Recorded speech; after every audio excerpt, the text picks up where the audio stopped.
Are you lads all right if we just crack straight on them? Yeah, let's do it. Spot on. Okie dokie. Right, folks, welcome to episode 41 of Brew Time, and this week I've got the Maclean Brothers. Hey. How you doing, lads? You all right? Yeah, not bad.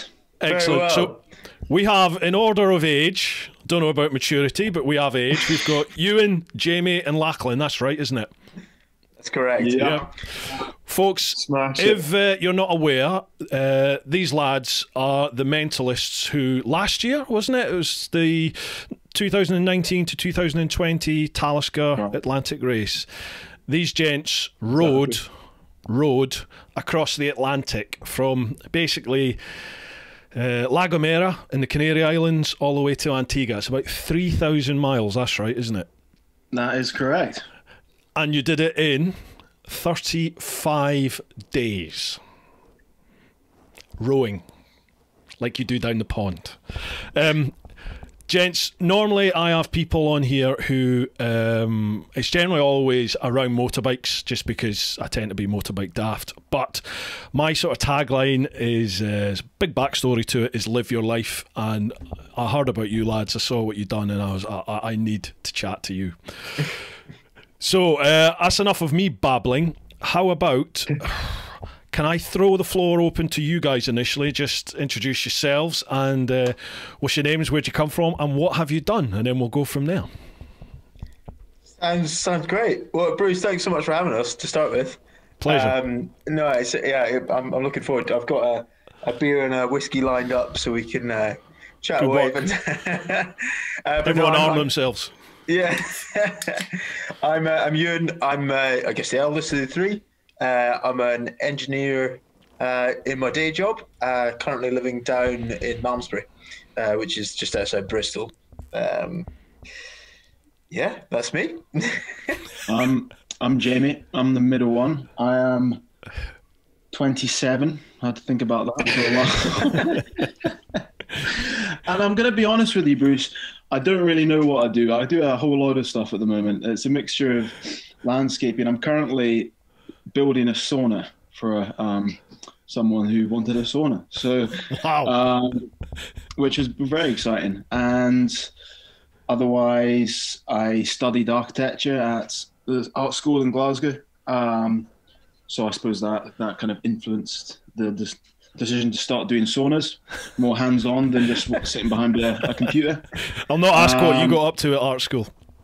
A lot of experience in saunas in Glasgow. I lived in Glasgow for a while, so the ambition is we wanted to try and build. It was actually an idea we had whilst on the road. We had quite a few weird and wonderful ideas, all of which haven't quite materialized yet. But the sauna is the closest one. We had this vision that we wanted to try and build a floating sauna. Wow. And so so this is the first stage. So that's me. A floating, right, we're going to be talking about that later. Okay. Lachlan. Yeah, and then finally I'm Lachlan. I'm the youngest of the three, 22. And I'm currently studying at Glasgow Uni, doing a philosophy degree. I also help Jamie with building saunas and landscaping gardens for some of my time, and yeah, that's about it. So you're at Glasgow Uni. What happened? Did you fail the Did you fail the board for Strathclyde? Is that what happened? Oh yeah, no, that was exactly. I went to Strathclyde. So Strathclyde Uni. I was at. Yeah, I did civil engineering. Had to remember what I did because obviously I've never used it since I got my degree. So yeah. What engineering is it? Yeah, you've got Ewan. So I did mechanical design engineering. Oh yeah. Mm-hmm. Which it's mostly mechanical. There's absolutely no design in the course, actually. Really, no, there's a wee bit, but that was the thing that kind of enticed me in. And then I started doing the course and was doing like maths and mechanics and stuff like that, and realised I'd been fobbed off. But no, I really enjoyed it. And then now I work down at as a kind of design engineer. So I got the design bit back, but working for Dyson down here, which is good fun. Yeah, excellent, excellent. Right, I suppose we better talk about the rowing side of things. How did that come about? Gosh, who wants to start? What do you reckon, Lara? You. Yeah, sure. So so it was kind of rewind. I guess it'll be about 3 years, and I kind of had this. I saw this advertisement for the Talisker Whisky Atlantic Challenge, a rowing race across the Atlantic. I'd done a little bit of like just after school. I'd done a bit of kind of long distance or middle distance cycling. So I was kind of into that kind of thing. Saw this advert and thought, like, wow, that sounds amazing. And the three of us had spent a lot of our upbringings on the kind of in the far northwest of Scotland, where our grandpa built a small cottage. So we kind of spent all of our summer holidays there, all of our Easter holidays there, mucking about in boats. We didn't have any phone reception or Wi-Fi or anything, so we kind of had to get creative with how to entertain ourselves.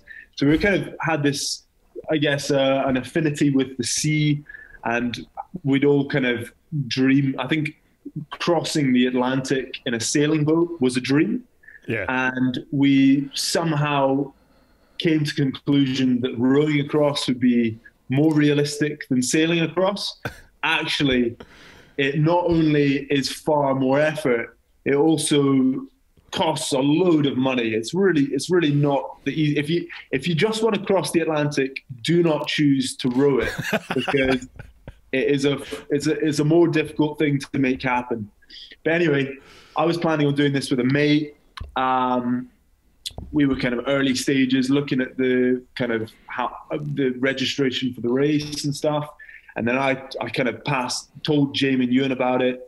They were dead keen, and obviously I'd prefer to do it with my brothers than with a mate, and I don't think he would have actually followed through anyway. So that's kind of how it came about. And then I think I'll pass it on to Jamie. I think you were responsible for actually kind of registering us for the race.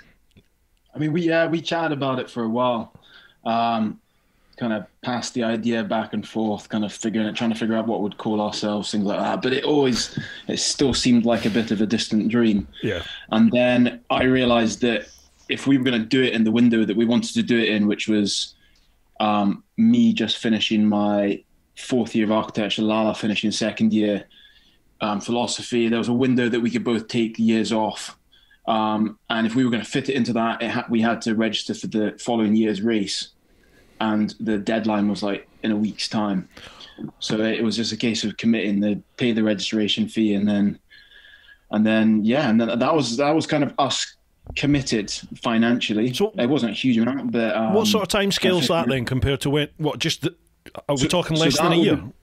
That would have been December the 1st, 2000. No, a bit earlier. I think that would have been October that we actually registered. No. No, it was 1st of December. Was it actually that late? Yeah. Oh my goodness. Yeah, it was that late. Well, I take it 1st of December. 218. 218, and then we did the race 219-20. Yeah, so it was almost exactly a year before us setting off. That's not a lot of time, is it, prep? At the time, we thought it was plenty, and then we realised that most teams take like 2-3 years to do it, because of the scale. I mean, yes, getting to like rowing, the actual rowing seems like the most daunting aspect, but actually it's the simplest thing. Once you've got all the stuff to get to the start line, you just got to row and get across. And you've done all the preparation by that point. It's actually getting to that start line that's the most difficult thing. And I remember we spoke to the race organisers, and they said, all the best with the planning over the next 12 months. 9 out of 10 teams who register don't make it to the start line, just because it's you have to. I mean, we 2 students and a young professional, we didn't have any savings to fall back on to kind of cut towards it. So we had to. The only way it was going to work was through sponsorship, and so we had to like build a brand that people could then get behind, to then convince them to sponsor, to help us get the boat and equipment and training costs and food and shipping, and I mean the list goes on and on. That's where the sorry to interrupt, that's where the BROAR Atlantic came from, wasn't it? That's what you were originally known as, wasn't it? BROAR Atlantic. That was the very creative name that we came up with, Bruce. It's brilliant, though. Bro and Or. It was just inspired. As soon as we came up with it, we knew we didn't need to look any further. I think we thought about brewing. I think brewing was our second option. Right. It doesn't quite have the same ring to it. No, it doesn't have the same ring. No, we decided against that. But we ended up, we found out some kind of nice things about the word BROAR. I think one was that it was the word BROAR in Swedish, which is actually where Jamie was doing a kind of elective, a year studying or working for a practice, an architectural practice out in Sweden. But the word BROAR in Swedish means bridges, which I thought was kind of nice, like bridging the Atlantic.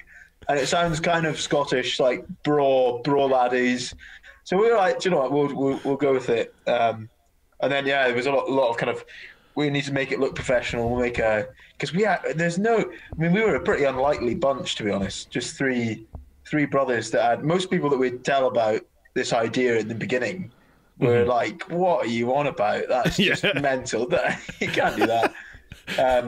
So we had to really try quite hard to convince people by, making a good looking kind of pitch document and a website and all that kind of stuff. But it was good. I think what we realized, Bruce, was the first kind of question you get when you tell someone, oh yeah, we've got this plan to row across the Atlantic, is, have you ever rowed before? What's your rowing experience? And like our response to that would be, well, we've never rowed before, but we're going to row across the Atlantic in a year. Yeah. And like, in terms of, I think we kind of realized that because we were so horribly unqualified to do this, we had to kind of smash every other element. So we had to try and make, the brand seem as professional as we could. Sponsorship book, just kind of all the other elements to look really good, so that we could kind of we could brush pull the wool over people's eyes. Exactly. But I mean, that it was instrumental, really, that we didn't have any experience, because we had a beginner's mentality. We weren't going into, all of it, seeking sponsorship, learning how to row, learning how to train. Diet, every single aspect we didn't have any idea about, so we just went to seek advice from those who did. And I think it meant that we weren't approaching anything thinking that, oh yeah, we know how to do this already, or we know the better way of doing this. It was completely just take on board anything and everything we could, filter it through, figure out what would work for us. And I think that was really important, actually, in us getting to the start line in the first place and then making it across. Definitely, like the old adage, ignorance is bliss. I did a big trip myself about, oh God, what are we now, 8-9 years ago, and I was the same boat as you. Just had never attempted anything. It's on a motorbike. Had never attempted anything like that before in my life, and just thought, right, I'm going to go for it. And you do, don't you? It's just, if you're confident about it, and as you said, you're a bit ignorant of the actual magnitude of the challenge ahead, but in your head, you're like, I can do this. We'll do this, and it rubs off, doesn't it? I think that's confidence. Confidence is, and power of mind is everything. I think if you're strong in the head and you want to make something happen, it will happen. Unless you give up, it will happen, won't it? Yeah, absolutely. Where is your route, Bruce? Because I know it was many thousands of miles. Was it just all around the globe, pretty much? Pretty much, yeah. I had to abort Africa. I was sort of got a quarter of the way down West Africa, and it was just a bad end of 2012 was when the whole Boko Haram Islamic fundamentalists were exploding everywhere, and I sort of got caught up in a country just under Mali and Mauritania. I got caught up in that, and it wasn't good. So I ended up back in the UK for a bit, and then went back through. I'd already done Europe before that, so I went up into Scandinavia, up to Nordkap, then came as far down as Romania, and then up through Ukraine, Moldova, into Russia, across Russia, and then from there sort of worked my way all like Japan and Southeast Asia, and just did all that down to Australia, and then across to South America, and all the way up to Canada, and back across to Ireland and UK and home. So it was good. It's cool. What was the mentality? I guess was it to see as much as you could, kind of thing? Yeah, the whole live your life tagline that I have for that. My lot will be asleep now because they hear about this every single week. Sorry, but basically it was my mum. My mum was fighting cancer but losing the battle, sadly, and I'd always wanted to ride a bike. I'd never ridden a bike. I'd always fancied travelling, but you know, I went from school to uni, from uni straight into work, and then ended up in the old Bill down here in London. So that was sort of my path in life, and I was in my early 30s watching the TV with my mum, and Long Way Round came on, you know, the Ewan McGregor, Charlie Bowman. Yeah. So I'd seen it. It came on one of the satellite TV channels, and I started moaning, saying, "Oh, I'd love to do that. It's okay for them, Hollywood celebs, blah blah blah blah blah." And she just said, "Look, you've always spoke about it. You've never done it. Don't get to my stage where you face the end and you regret not what you've not done. So look after those that you love, but live your life." And you know, live your life stuck with me ever since. I went past my bike test. Mum sadly died about 5 days after I passed, and I decided, right, I'm doing it. Let's go. And well, actually, before she died, she made me promise that I would do it, and that was it. It was happening. So here we are. What an inspiring kind of way to pass, I guess, to leave that with you. That's such a I mean, she's left something with me that has impacted on the rest of my life. You know, it totally changed me, that. So, you know, here we are now. But anyway, that's enough about me. Sorry. Right. So, in terms of preparation, how do you prepare to go from 3 young lads who don't really row to 3 lads that not only rowed across the Atlantic, but I mean, you broke the world record, didn't you? You broke the time limit by 5 days or something. Is that correct? Yeah, it was a surprise to us as well. I think for the trio. Yeah, we ended up with, I mean, two of them are kind of fake records. They're not fake records, but they're.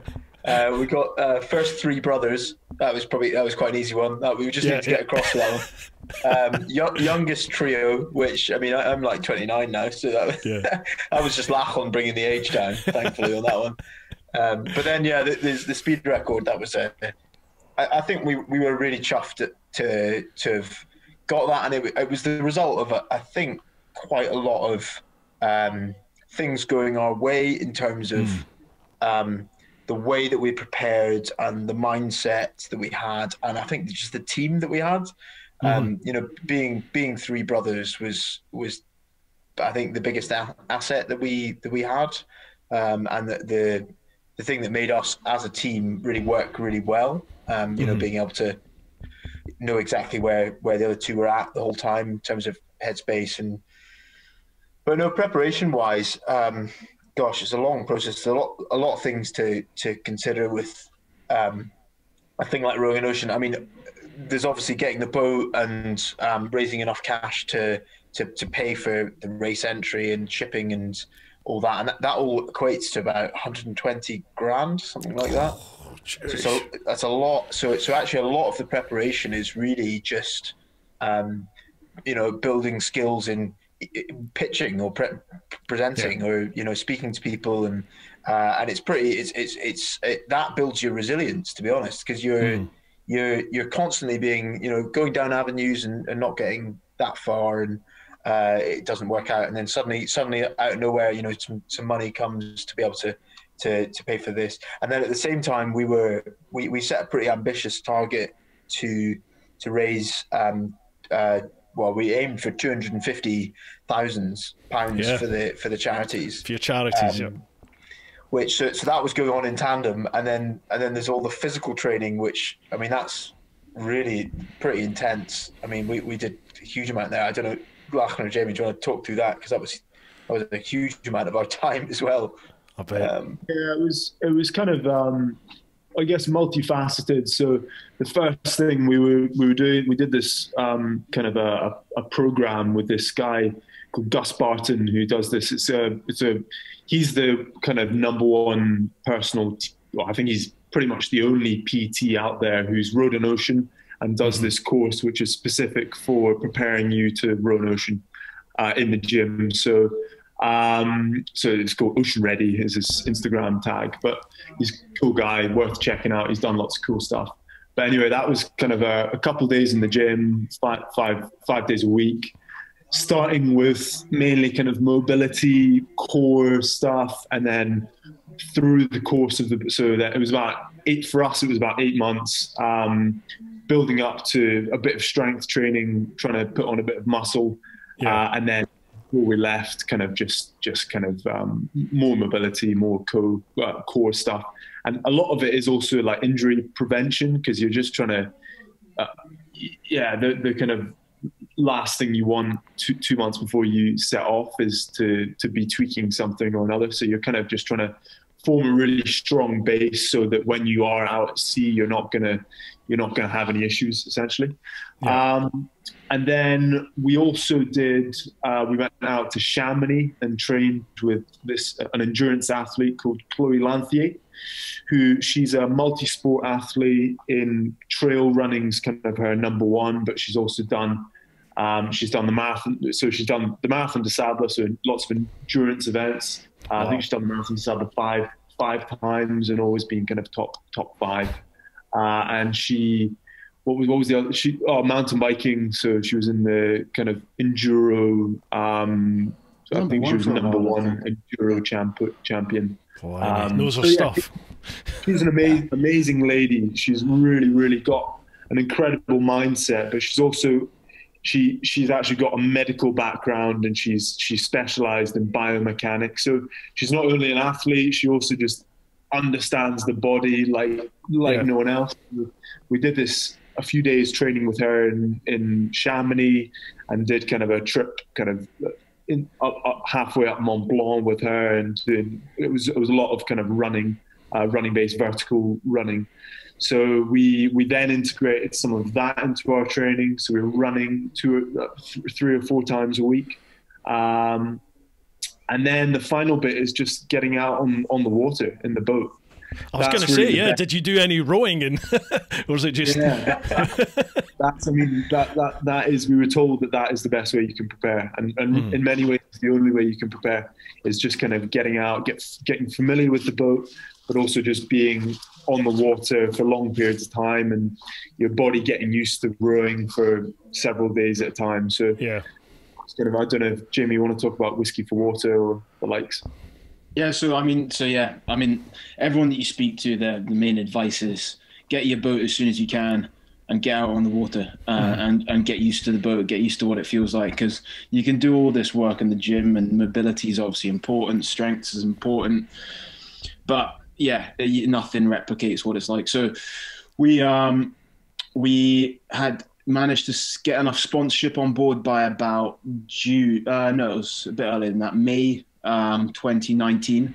Wow. And found a third-hand boat that was on the market that we could afford. So we picked up the boat in June, did a launch event at Loch Lomond, and then just tried to get out and over the summer in her as much as possible. And we wanted to. So our old man, he works in whiskey. He's a whiskey writer by trade, right. and is now like a consultant for every distillery under the sun, pretty much. And we wanted to try and get the whiskey industry involved, but because the race was sponsored by Talisca, they're very strict on, you're not allowed any distilleries. You can sometimes get away with breweries, but no distilleries on the side of the boat. And that's kind of your billboard for kind of, come on, give us some money, and we'll put a big sticker on the side of the boat, and we'll get your stuff on our attire and things like that. So we had to think outside the box of how to get the whiskey industry involved, and we came up with this idea, which was a row up the west coast of Scotland, from Arran to Skye, and we would hit every single distillery en route. And so we got in touch with them, and 17 of them got back, and they all said, yeah, we're in.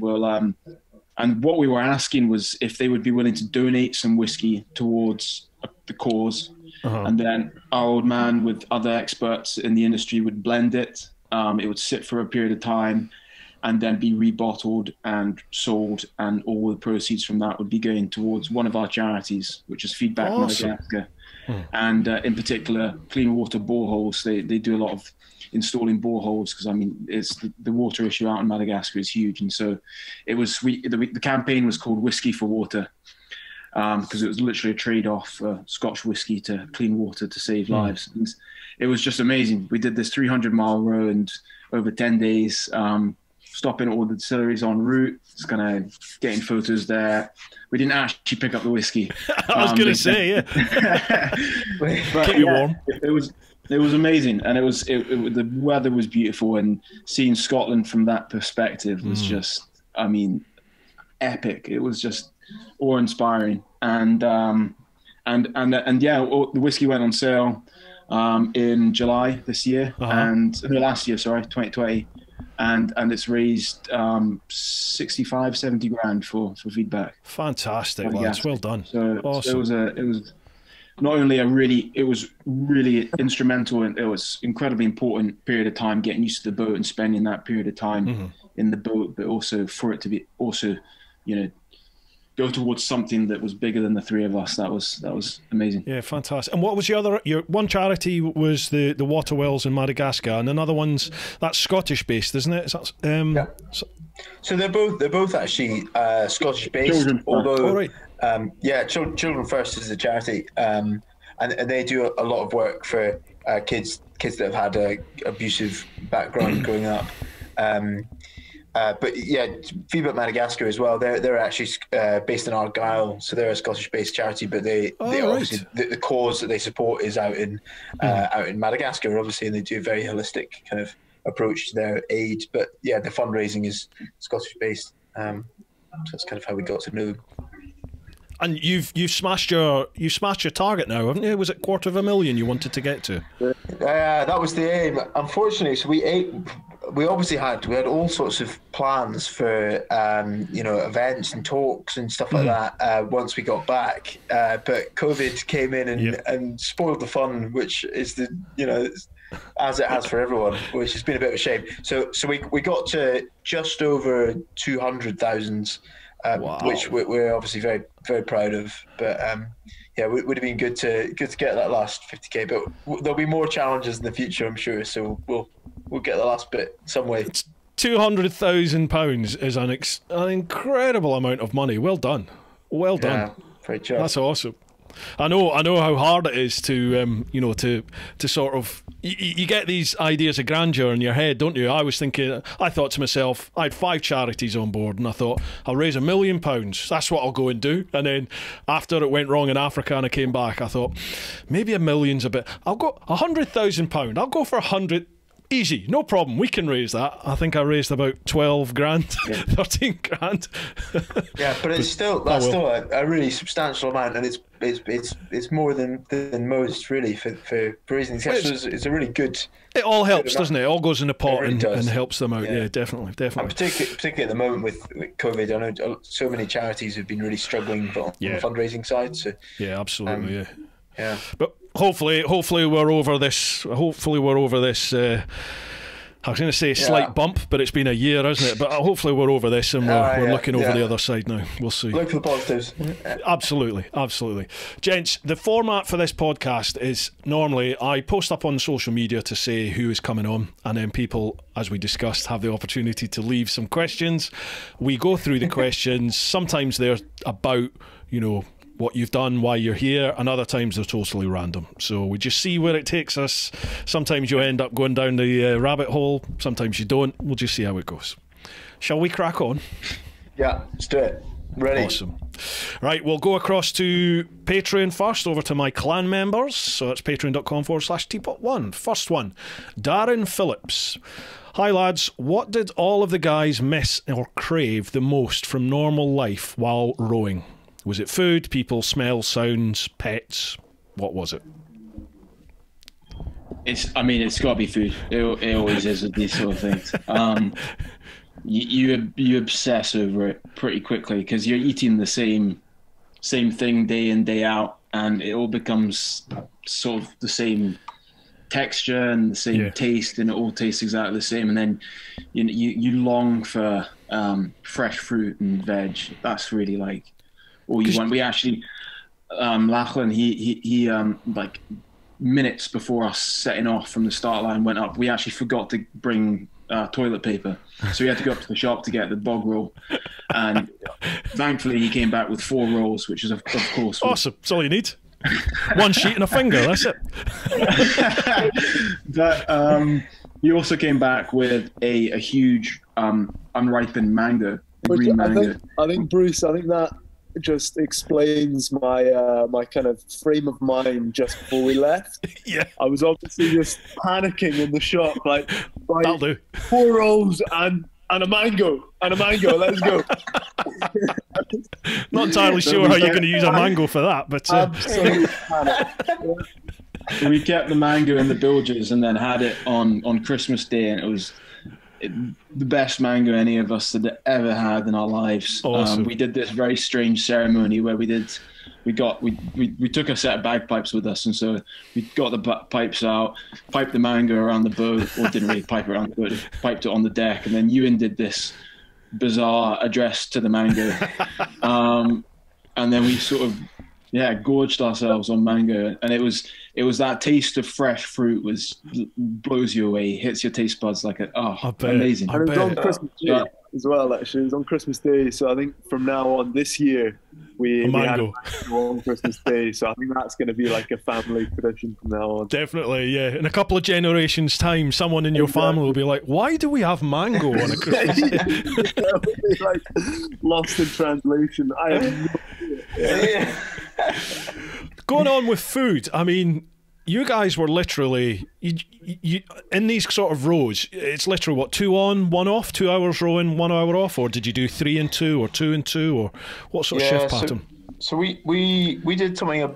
A 3 is a bit of a kind of an unusual number for this kind of thing. The standard is probably a 4. That's probably the most common, or a pair. They're probably the 2 most common, and then a lot of solos as well.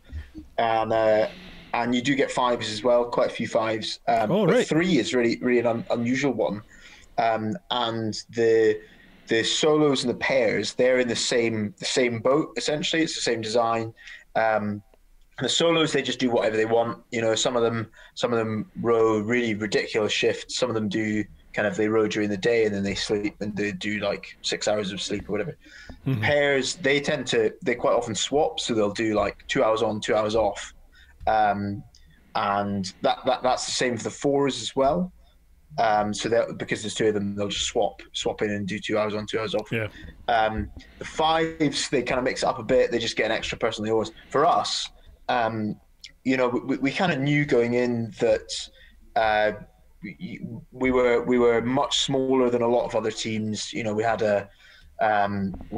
if we wanted to be kind of competitive in any way, then we'd probably have to row for kind of longer than a lot of the other teams. So we decided to kind of up the time, and that was very much on the advice of Chloe Lanthier, who having a really kind of lot of experience in kind of endurance sports. When we said, you know, we're thinking about doing 2 hours on, 2 hours off, she was like, "Oh, that's luxury. That'd be really nice. So you could probably do more than that."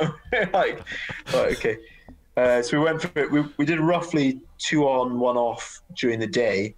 So that's like 6 a.m. till midnight, and then from midnight till 6 a.m. we did 2 on, 1 off. But it would be on a kind of 4 hour basis for these two. So they'd do 4 hours on, 2 hours off, and I had a weird split shift. So I'd do 2 hours of sleeping, 2 hours of rowing, and then 2 hours of sleeping, and then it'd be back into. We didn't actually sleep during the day at all. We just kind of kept going. Kept rotating. So it wasn't usually actually 2 hours on and then 1 hour off. We'd do like maybe an hour on, half an hour off, or 40 minutes on, 20 minutes off. That seemed to work for us, basically.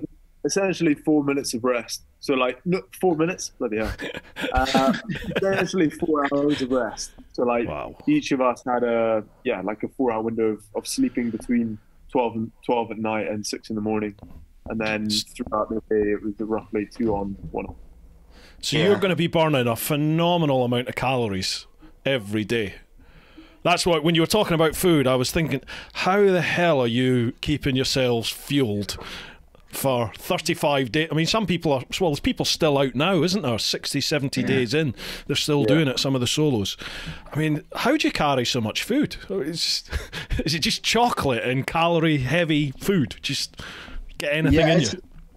It's a mixture, actually. I mean, the majority, so your main meals are freeze-dried rations, so like space food. So they're actually surprisingly light for the amount of calories that are packed into them. And then we've got a water maker on board, a desalinator, turning the salt water into fresh, and we just heat some of that up. I mean, we'd heat it up some of the time.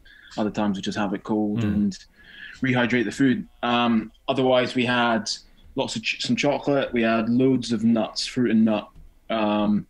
We had a load of banana chips, and we all loved banana chips before we set off, and now none of us can ever touch them again. And what else kind of like oats? Oh, porridge was huge. So one of our sponsors was Nen's Oatcakes, and so they gave us a load of like oat bars, but they also gave us just 20 kegs porridge oats, and so we mixed them up with some freeze-dried coconut powder and some chia seeds and pumpkin seeds and things like that. And then you just add water, and it was delicious. Yeah. And we'd have a sprinkle of freeze-dried berries. It was pretty gourmet. It's highbrow living, this. So it was just kind of making sure we'd have porridge in the morning and then another sort of 3 or 4 main meals during the day, and topped up with a load of nuts, chocolate, bars, snacks, just snacking the whole time. But even then, you're still sort of calorie deficient. But that must wear after a while. That must start to really wear on your spirits. And I know for my trip it was dehydration. Obviously, I've got a fair few reserves myself as far as food goes. But I found when I got dehydrated, my spirits just plummeted, and like your ability to think logically and reasonably, it all went with me. I'd like fall apart when I got too hot. It's the most amazing thing to experience, actually, because I've never really appreciated the importance of hydration before doing anything like this. Yeah. But when you're everything else in your life is taken away. There's no decisions to make at all. You're literally, the only variables are you eating foods, the weather, and whether you're rowing or not. That's it. So if you, and then kind of hydrating. So it's very, if you suddenly you realize that you feel absolutely crap and you're not enjoying yourself at all, and it's always down to hydration in that scenario, always down to or fueling yourself. But it's amazing how much of an effect it can have on your mood. I think that's the biggest, one of the biggest takeaways for me was how important it is to just to feel positive and good in life. Yeah, just drink some water. Absolutely, it's an amazing thing. Yeah, it's true. To this day, I'm like that. I know. My wife knows. Generally, to be honest, now it's food. But I know if I get in a bad mood, it's either because I'm hungry, my blood sugar's gone down, or I need some water in me. Yeah. Amazing what difference it makes. Just having a wee bit of splosh in you, job done. Yeah.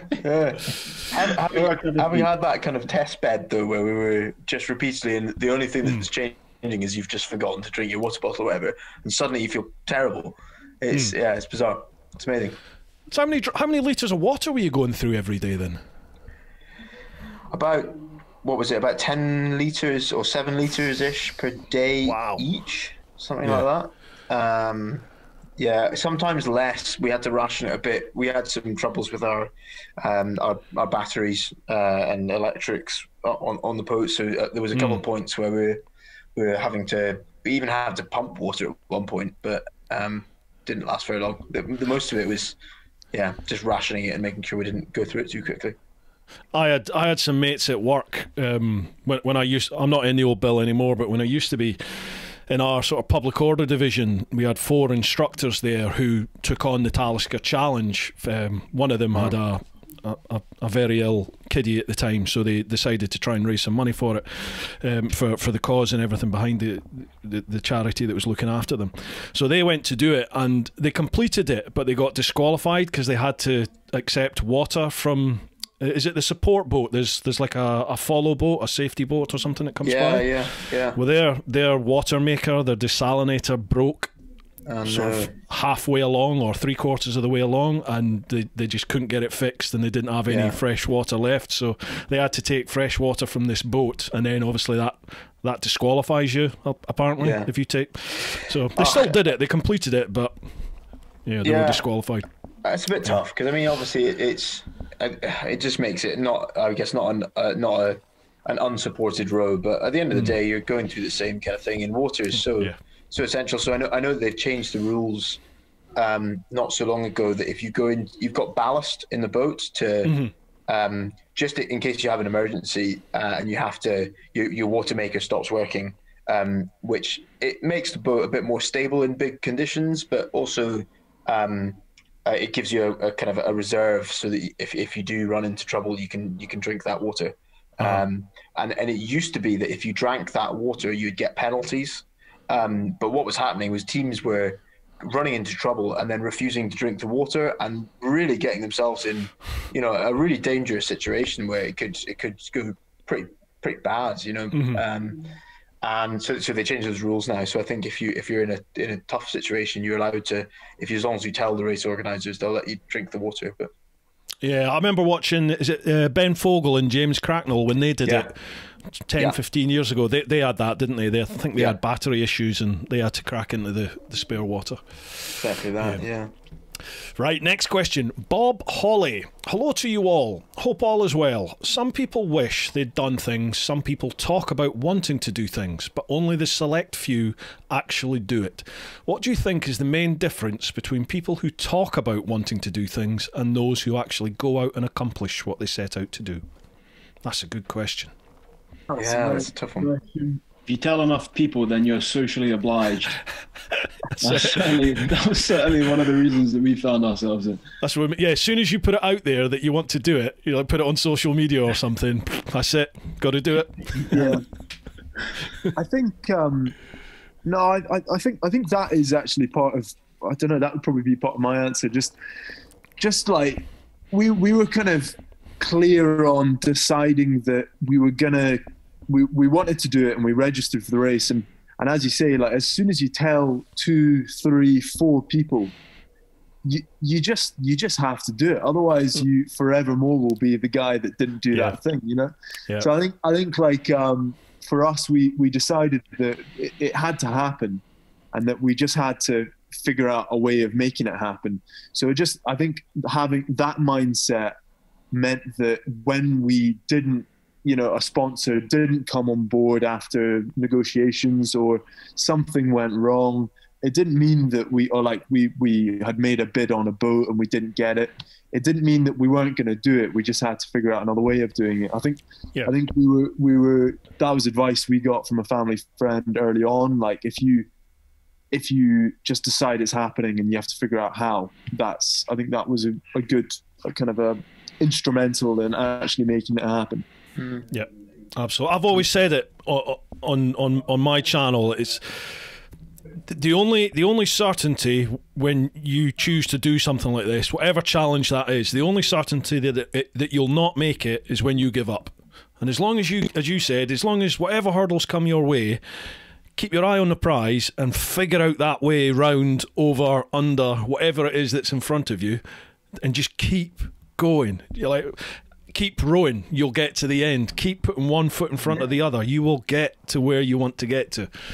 It's like, and it's life, isn't it? I mean, it's not just rowing the ocean, it's life. It's just keep going, figure out what you need to figure out, and keep going. It's really tough. It is really tough though. Like we now we've been trying to kind of discuss and decide on what the next steps are going to be, whether next challenges, next projects, as Ewan said earlier, or I don't know if it was Ewan or Jamie, but we had all these conversations at sea of things we wanted to do together and lots of ideas, but it's now it's really difficult to settle on this is the thing we're now going to do. And so like even though the row was great and like we made that happen, we're now in exactly the same position again. So I think it is really tough. It's just as you say, it's life, and it's just an endless cycle of paralysis of what do I do next? You know. Did you find that then when you completed the row? I know I certainly did, and I know a lot of other overlanders who've been away for any sort of protracted length of time, certainly more than 6 to 8 months, then people seem to be affected by it. When you come back, the old post-trip blues, it's like you get back thinking, well, you know, I've lived the dream. What now? What do you do now? Have you had that? Or, you know, I know 35 days is a long time to be away, particularly when you're crossing an ocean, but did you have that when you came back? We definitely had a kind of shift in perspective. Lucky for us, I think that we had a really positive experience when we were out at sea. You know, we really enjoyed it, and I think we realised how well we worked as a team. So we knew coming out of it, and you know, as a part of the whole experience, that we really wanted to do something again together. And one of our issues, we had we'd all brought iPhones, which we used as our music sources during the row. And we brought about 5 iPhone cables to charge those phones. And within about 4 or 5 days, all of the cables broke because of salt corrosion. No. Apart from one. So we had one cable, and not only was the iPhone our source of music, it was also the source of us being able to send back you know, photos and speak to our kind of land team that were doing our social media and stuff like that. And that was really important, because that was the main source of us trying to get donations for our charities. So we made the call basically to ration all music and cut that out basically from we had 1 hour allowed per day, and just ration use of the cable, so that we were only using it to send back photos and stuff. Which we thought at the time, we were like, this is a nightmare. This is going to be the worst experience ever. But actually quite the opposite. We had, as a result, we talked, these long rambling conversations. And by the time we got to the end of the row, we talked about so many things. We had all these ideas of projects, and we were convinced we were going to make a pie shop.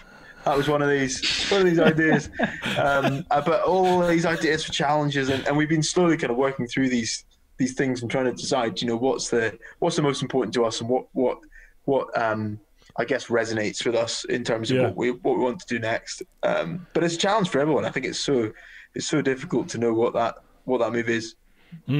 Everybody, and I think definitely, you know, like, undoubtedly there was a definite lull after sort of settling back down to reality, and I think that was mainly brought about from the fact that we'd been working towards this thing for a year and a half, let's say, and that was our one goal, our one vision, and we were all 100% committed, working towards it. And you just had, like, even though it was incredibly stressful at times, you know, you're exhausted, you're training all the time, you've got so much like purpose to your day-to-day to get to that start line. And then when you're at sea, you've got so much purpose because you're doing it, you're living it, you're in the present. So there's a definite, you know, yearning for that same sort of purpose and drive in your day-to-day once again. But I think that was definitely, as you said, was like sort of numb down a bit the blues, because we, in the back of our minds, we know there's going to be something else. We just don't know what it is yet. Yeah. I can totally relate with it. I can totally relate with you. I've been back 8 years, and I'm a 44-year-old bloke now, and I still don't know what I want to do with my life. So, you know, I don't know if you ever do actually attain that. Yeah. Who knows? Next question, Martin Yoxall. How you doing, Martin? He was on last week's podcast, actually. Great guy. Hey, guys. What was the lowest point in the trip, and what pulled you out of it? And to balance it out, what was the highest point? Low points and high points. I mean, anything popped to mind? There's highs and lows throughout every day. Yeah. It's like a roller coaster of emotions. So like one moment you're ecstatic and euphoric and you're having a great time, and then I don't know, the water maker breaks and everything seems like it's slipping out of control, and then suddenly it's serious low. But I think that's a good point. It's like it's very concentrated. Your emotions are constantly contrasting each other, so you'll be just kind of on from what Jamie was just saying. Like, you'll be in the middle of your night shift and it's 4 a.m. and you've got a beam on sea, so the boat's moving all over the shot. So you're trying to get your oar stroke in and you're smashing your knee. And like, then the auto helm locks out and there's waves like crashing over the boat. You're drenched and you're just like, this is literally the worst thing I've ever done. And then fast forward 2 hours and the sun comes over the horizon. The wind moves off the beam and you're surfing down a wave, and it's like, this is the best thing ever. So it's I think it's that contrast emotions. I'd say the first like 24 hours. I mean, the first week was hellish. Like, that was tough, and we knew it was going to be tough, and we knew we just had to get through it before we actually got into our routine at sea. But in particular, the first night we left during the day. We left at about midday. Rode off into the sunset. Everything seemed good. We were, so excited to have started. Yeah. Relieved to have started just because of the stress and the, you're at the start line for 10 days doing work to the boat, and so it's kind of builds up to the point, and then you set off, and it's just huge relief, and let's go, let's do our best. And then night sort of descended, and it was pretty big conditions for the start of a race. So big waves, 20, 30 feet, and high winds as well. I don't know, 25, 30 knot winds, and night descended, and Ewan and I started feeling pretty seasick.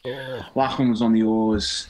We were meant to go into the cabins to rest, but as soon as you step foot inside these little cabins, that essentially like little pods either end of the boat, you just feel sick instantly. So Ewan and I are on deck, and we'd been sick over the side of the boat and just lying, kind of resting against the cabin and trailing your foot in the water, and Lachlan's just on the oars silently, and no words are exchanged. It's just like overwhelming feeling of doom, and it's just like, what on earth have we got ourselves into? Because I think, whose idea was this?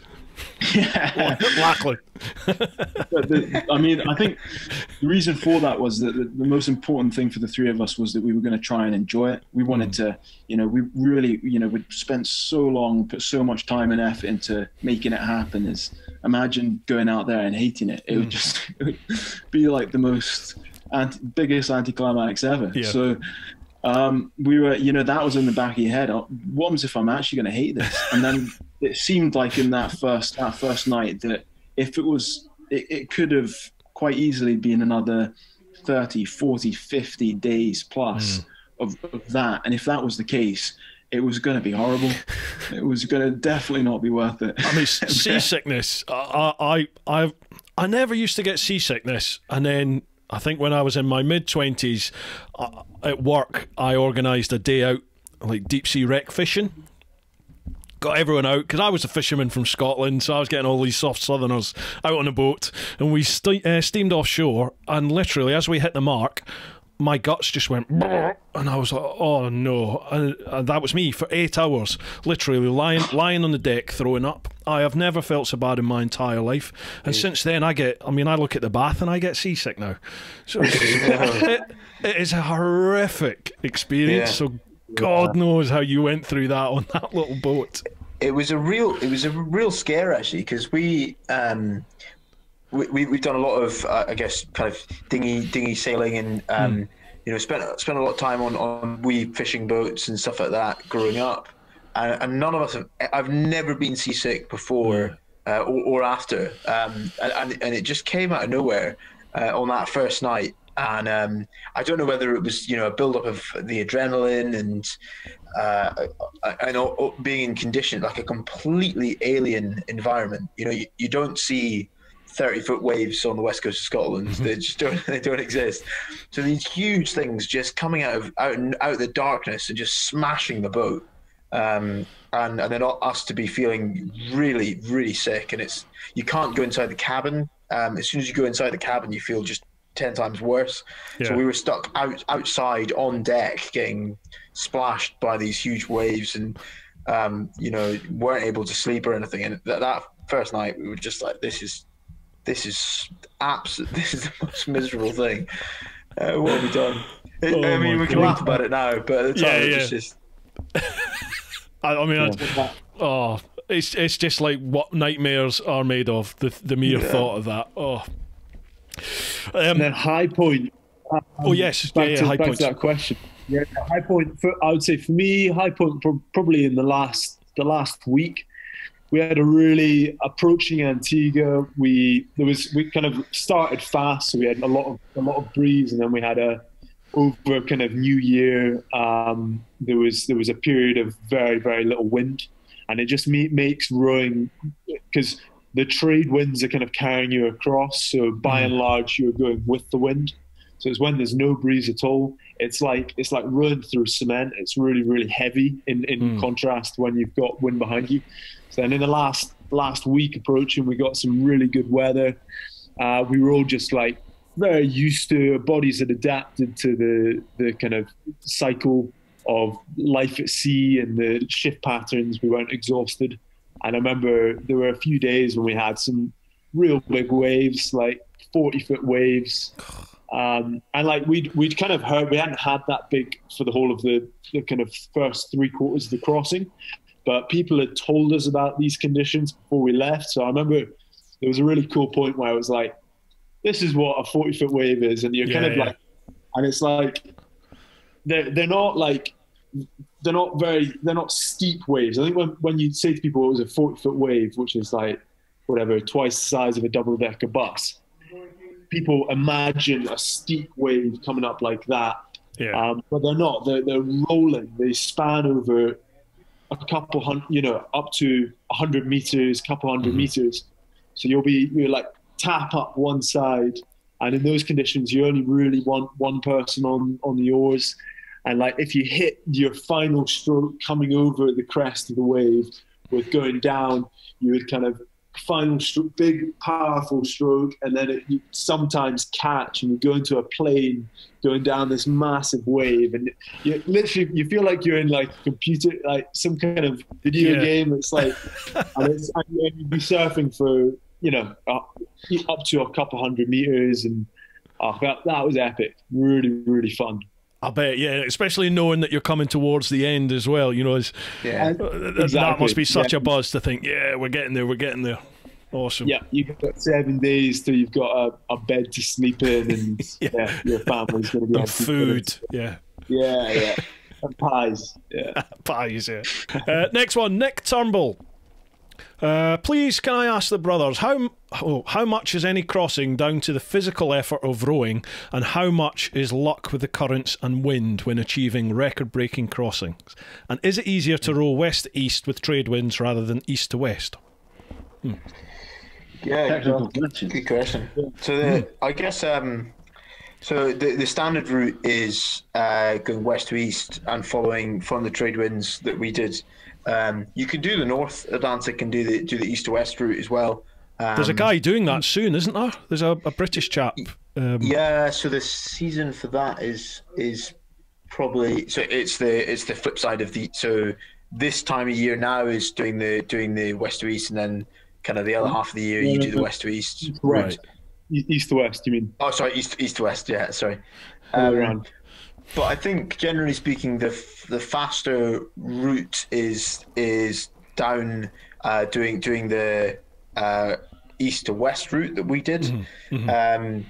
Conditions wise, I mean it's down to huge amounts of things as to how you'll do as a team. So if the conditions are fairly slow, in terms of there's not a huge amount of weather behind you, then a 5-man team, so a 5-man team, a 4-man team, and a 3-man team, so they're all in the exact same boat design.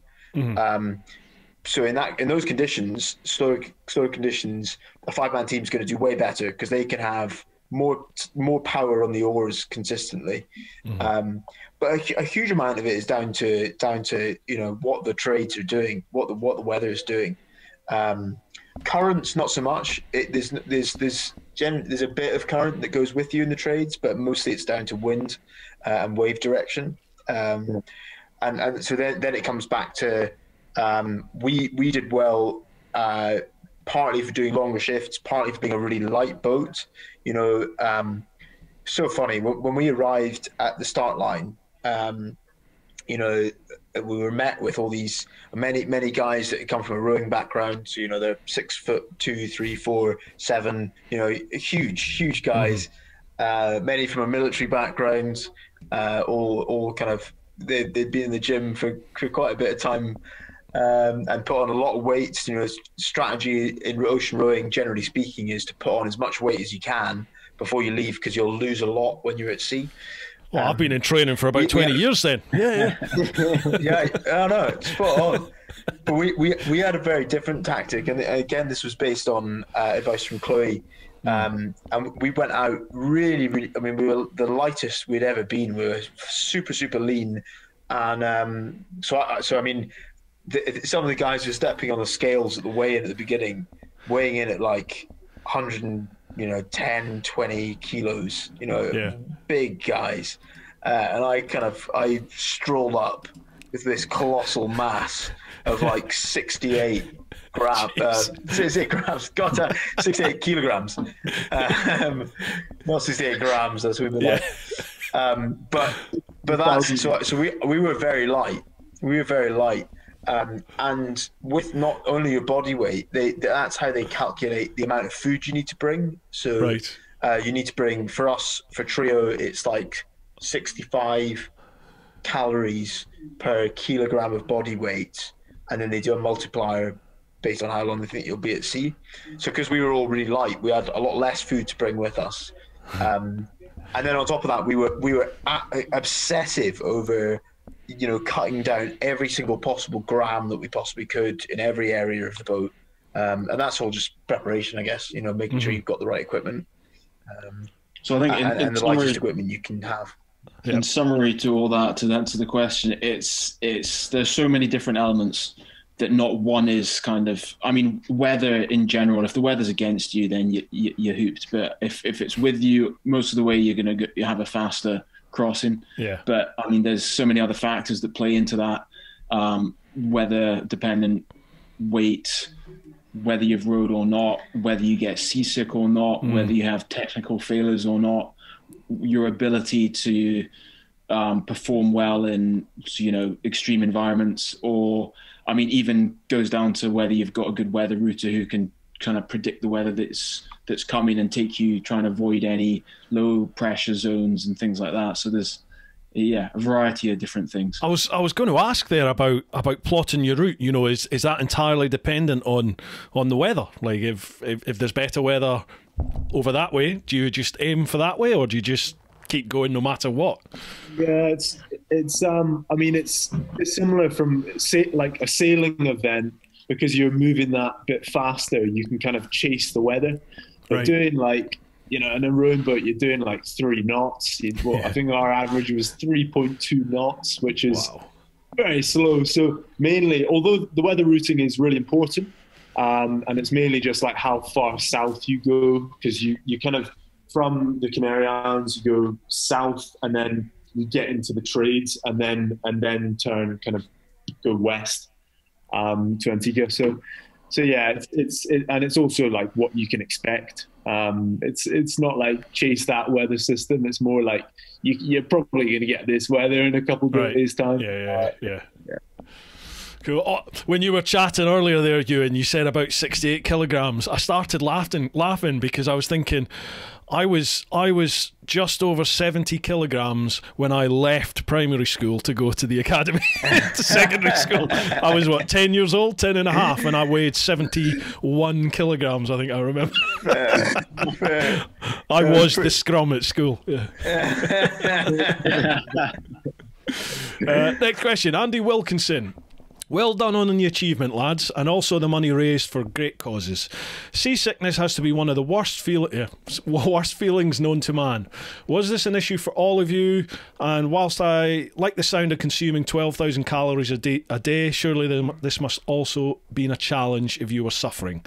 We kind of covered a lot of that already. But yeah, when you're feeling seasick, I mean, you've got to row, haven't you? So you must have to eat as well. Mm. Luckily, I'd say like one of the few things you can kind of do when you're feeling seasick is actually continue rowing, because you can't really go in the cabin, so you can't really rest.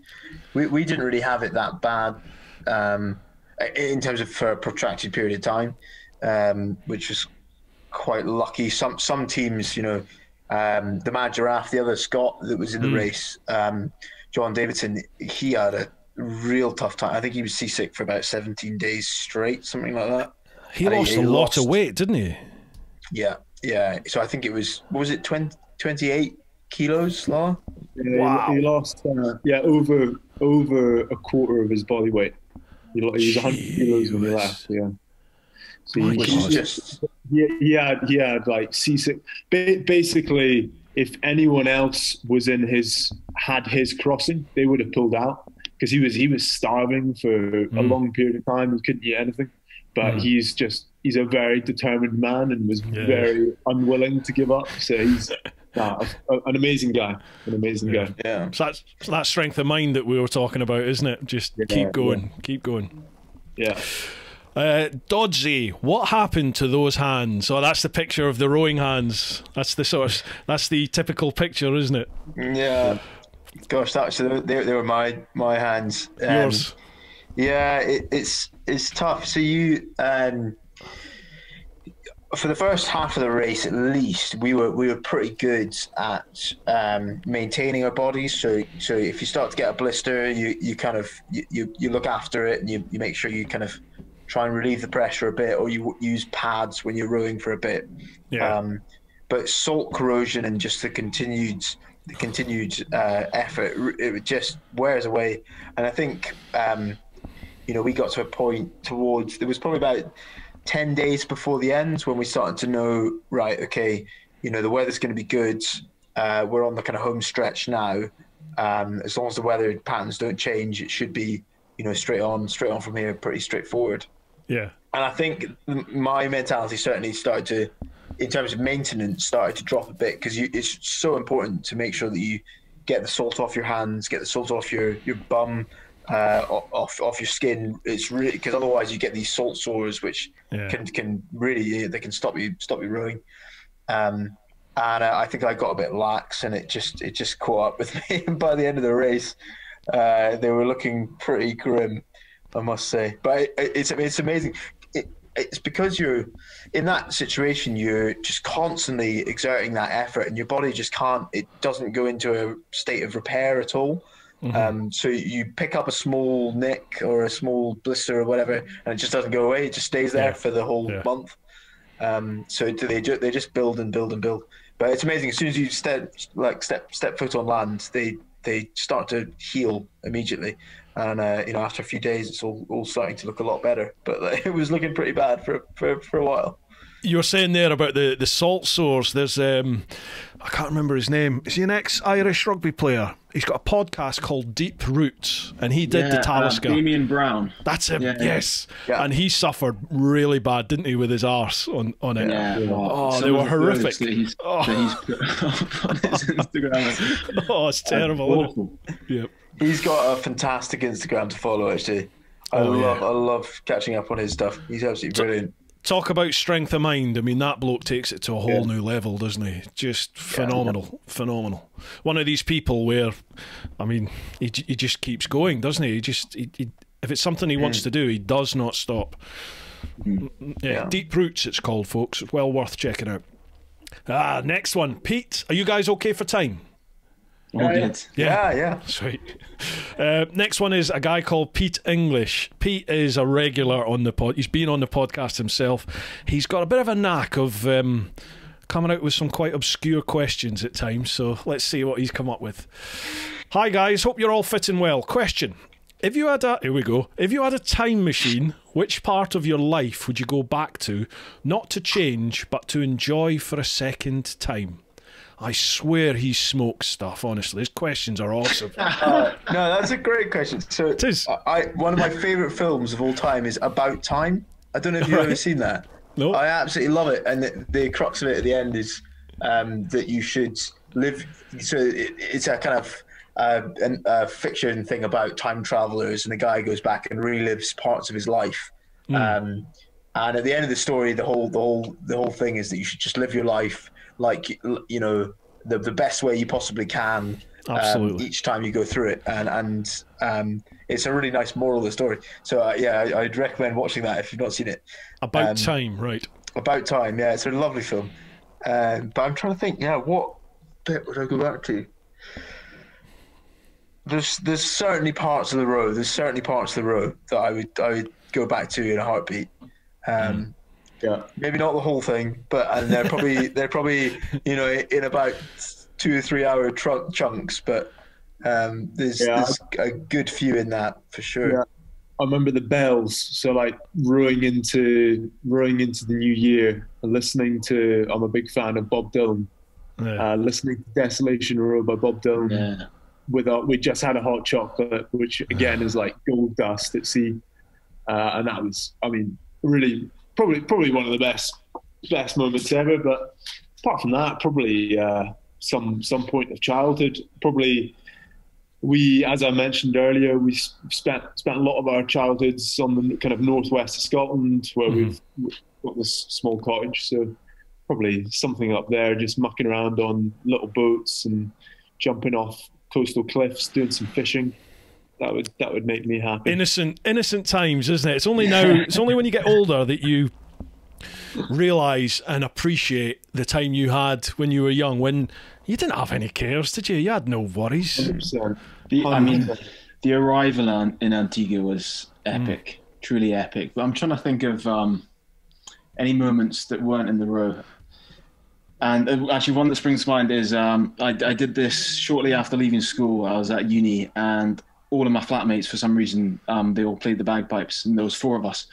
And so we hired an RV and we drove down the east coast of America, and we'd busk in every city that we hit and just pay our way as we went. And we'd been scraping it by, and we were in this bar in Key West, and you know, the occasional $5 bill would pop up, and we put this bucket round at the end after playing a set, and you know, you got all these scrunched up $1 notes, $2 notes, maybe the occasional 5, right at the very bottom, scrunched up into like the size of a pea. We unravel it, and it was $100 bill. And it was like, then it was just like, we felt like kings. That's it was amazing. Straight to the bar. You were saying there about music, Lachlan. I bet music must take on a whole new powerful meaning when you're doing something like that. You're talking about like rowing at night. If it's just you, some of the skies you must see must be phenomenal. Yeah. 'Cause I remember on my trip when I was in like the Atacama Desert at night. The only time I've ever seen stars and skies like it is on the TV. And then when you see it in person, it's just, I mean, it's mind-blowing. It's just the vastness of the sky. Yeah. And when you can, you know, you can see the whole thing, because usually there's some landform blocking it somewhere, or there's a building, but just like no light pollution. You can see the whole of the horizon, and it's quite special. Although the night shifts could get a bit, you know, you're rowing on your own, so sometimes it was a bit miserable if the weather was bad, but I thought that some of the night shifts were actually just totally quiet, and you know that the closest person to you are people in space. In the middle of the ocean, that's the case. Jeez, you're close to someone in the space station than you are someone sitting in there. I didn't even think about that. Bloody hell, yeah. You feel very isolated, but it's there's something quite nice about it. Yeah. So there was one. It's so. I mean, it's so hard to describe. But Lachlan, I'm sure you remember, there was one cloud that we saw at one point, and it just filled the entire sky. And I've never seen anything like it. It was just absolutely huge. But it was obviously one single thing. and we were there for about 2 hours, just looking at this huge cloud, just absolutely, I mean, awestruck by this thing. It was just amazing, and those are the things that just they stick with you in your memory. But at the time as well, you don't even realise that you're rowing, through the night or whatever. You're sat watching a cloud.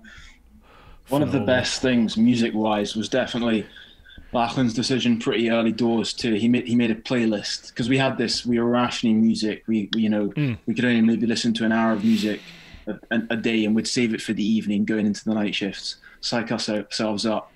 Lala put together this playlist. It was about an hour long, and we called it Sing Along, and an eclectic mix of tunes. Yeah. But we'd play it every evening, and we'd be singing along to like Loch Lomond or Caledonia or something like that. Yeah. And to this day, we've still got it on Spotify. Nice. And whenever you're feeling down, or whenever you want to be motivated, do something with your day, or you put on Sing Along, and it's just so it brings back all the memories. I bet. I've got a mate of mine, my mate Blackhead, lives over in the States now. He's emigrated over there, and every time Caledonia comes on, he bawls his eyes out. we were all at his wedding over there, and we put Caledonia on, and he did. He started greeting his eyes out. Oh, no. That was in Sing Along. What's that? Blackhead, that Caledonia was in Sing Along. That was in the playlist. So happy days. That's the one. Right, next question. David Hemmings. Great achievement, gents. If you could do this again, what would you do differently? I reckon, so we did, food-wise, I think we did pretty well. So we followed like a very much, it was just a diet that just really worked for us, I think, and it was I think the only issue with it was that we'd got a lot of the same kind of meals. So by the time we got, I mean, not even 10 days in, we were so sick of the same repetitive meals. Oh, we've lost them. We've lost you, Ewan. He's back. Yeah, I think that'd be one thing that would change. Change the grub. Yeah. What about you, lads? Anything you change?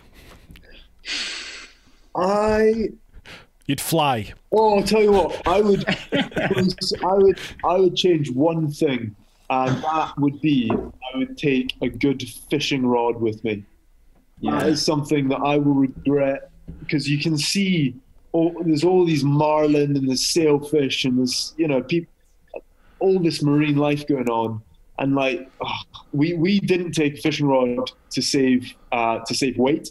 Uh-huh. But if I could go back, I would have had a line out every evening just for like an hour as a little treat, and like that would have been good. That'd be my one thing. Imagine if you hooked like a marlin or sailfish and it went the other way, took you back to where you started. Exactly. You'd be popular.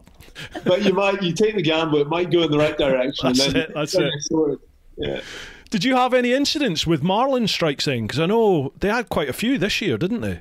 Yeah, they had so many. It's crazy. I mean, I think this year we've spoken to a few of the rowers, and they were saying that out of all the one guy in particular who's done the row already, who holds the record for a solo and broke the record for a pair this year. Oh, is that Mark Slatt? Mark Slatt, yeah. We were speaking to him the other night, and he's crossed the Atlantic 9 times, either in a rowing boat or in a sailboat. And he was saying this year was the most marine life he's ever seen in all that time. Wow. And it must be something to do with COVID, but he was saying it was crazy. There were tunas bashing into the boat the whole crossing, flying fish everywhere, marlin circling the boat the whole time. And as you know, like if you've seen any of the Instagrams of some of the rowers this year, 3 marlin attack. I mean, they say attacks. I don't think it's actually an attack on the boat. It's the marlin going for a smaller fish that's got protection under the boat, and the fish moves out of the way, and then it doesn't see, and then it hits the boat last minute, and this spike comes careering through the cabin, which is just mental. For anyone that's watching these vids or even listening at the moment, get yourselves onto any of the Instagram accounts of anyone that's done the Talisker race this year. One of the boats had a marlin spike spear. It came through the boat, and it was like 6 to 8 inches on the boat side, on the cabin side, inside, so it's pierced the hull, and it literally went through the mattress that the guy was sleeping on, didn't it? I think it was literally between his legs as he was sleeping. Crazy. Pretty scary stuff. Talking of marine life, sharks. Because you have to clean the boat. You've got to get in the water and clean the hull of the boat. I mean, you do. Never mind the rowing. That puts me off completely. Just I don't know how you do it. It totally puts the fear into you. Honestly, you get in. Oh. We only got in twice, actually. I think for the entire duration of the race. I don't blame you. And it's not a pleasant experience at all. A lot of people are like, "Oh, it's amazing! You jump in." I jumped in, and I was like, "There's a shark! Yeah, shark below me. It's coming! It's going to end me." I have a totally irrational. I would quite happily cage dive with sharks. I wanted to do it on my trip when I got to Australia or South Africa. I was going to do the cage diving, but I couldn't afford it in the end. No, never mind. But the thought of being on top of the water, nah. Like treading water in the sea, not a chance. I won't do it in the UK because I'm just like, there's things that bite you and sting you and eat you. No. Just scares the living crap out of me. I think it was like first or second night was the first sighting of a big shark that we saw, and it was at night, and it was when there's low cloud cover, it gets really dark because the only light is from the stars and the moon, and when it's clear, the moon's like a floodlight. It's crazy. It's almost like daytime on the boat. But it was low cloud cover, really dark, but then the really amazing thing is the bioluminescence in the water, and your oar strokes are just like sending off these green fireworks as you row. Wow. And we saw this shark approaching the boat, or you couldn't see the shark, but you could see the disturbance it was causing in the plankton. So it was this like weird, like illuminated green serpent creature came towards the boat, did a circle of the boat, and then swam away. And you're fine in the boat, but like in a few days' time, you're gonna have to get in the water and give that hull a good scrub, and you're like, this is just another element that. Oh man! Pretty terrifying. So you only cleaned the boat twice on your trip then? I think we did it twice, yeah. That's why you did it in 35 days, wasn't it? Because you're like, I'm not staying out here any longer. I'll have to clean the boat again. Some people don't clean it at all, and it's amazing. They arrive on the other side, and it's like centimeters of growth on the bottom of the boat, which causes a huge amount of drag through the water. So it's definitely worth it. And some teams did it more than us. I think we just. I don't know why we settled on two. I think it was conditions. A lot of it. We just didn't. There was not many opportunities where the conditions were low enough that we felt it was like safe to get in and give it a scrub. Although having said that, one of the times that we did go in to give the boat a scrub, we realised we'd knocked one of the oars in and it was like floating off. And I jumped back in the boat. I think it might be during me getting back in the boat. We looked over and there was this oar floating off, and that's obviously your only means of propulsion across this bloody ocean. So it was a pretty hairy moment where I jumped back in and grab the thing, and the fear trying to get back to the boat. Honestly, it's terrifying. With an oar in your hand, how'd you manage that? Doggy paddling. The adrenaline, honestly. You know that if you don't get back to that boat, you're pretty done for. Jesus. God. Sharks following you behind. Next one, Mike Phillipson. They say two's company and three's a crowd. Did you have fallouts or arguments, and which one of you is the guy who brings the group back together after a ding-dong? You must have had a Barney, surely. I'd say most of our... Yeah, we kind of... A couple, because when you're that tired, you're just you are totally irrational. Like you're so exhausted that if something will set you off, and you don't see reason. But I think most of it was about food. Actually, we every morning when we were having our porridge, we would share. We'd share this tub. So one of us would make it, and then one of us would eat. The first person would eat the top third, and then the second third. But then if the first two had eaten too much, then it would leave the last person with less than a third. So I think I think there was a couple of occasions where I think I had to go at one of you, because I was often the last third, and I told them I thought they'd eaten more than this. Done you out with some porridge. Yeah, I think it was quite good. Although we did have, and there were some kind of high tension situations in which it does become it's tricky, because so one of the recurring issues we had was, and I don't know I think it was to do with us being so light. If you're kind of you're rowing on your own, and the waves are hitting you, they're not beam on, but they're not right behind you, and the wind is also not right. You're not going down. You're not going with the wind entirely. Sometimes the wind will kind of catch the stern of the boat, and then it brings the boat all the way around, and then you find yourself kind of the waves are hitting the boat side on. And sometimes if you're in a big swell, because usually when that would happen, it would be when it was very windy and when there was quite a big swell. So then you'd be the person on deck would be faced with a situation. They've got waves coming beam on. You know that the chances, fortunately we didn't have any full capsizes, but you kind of have in the back of your head that if you were going to capsize, it would happen in that situation.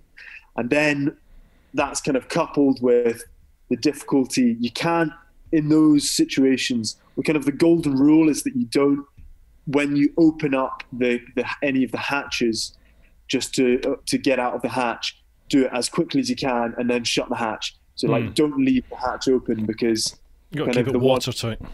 Yeah. So if you have a capsize when either of the doors is open, that is the one situation. If the boat's self-righting, but if the hatch is open and the cabin fills up with water, then the boat won't self-right. So then you're in a really tricky situation. So anyway, in this situation where you're beam on, you've got the waves crashing over the boat, and the person in the cabin can open up the hatch, and you're kind of shouting through the hatch, and you're trying to indicate to the person on deck is trying to tell the person in the cabin which way to move the rudder, so that you come back around and then you're back with the wind.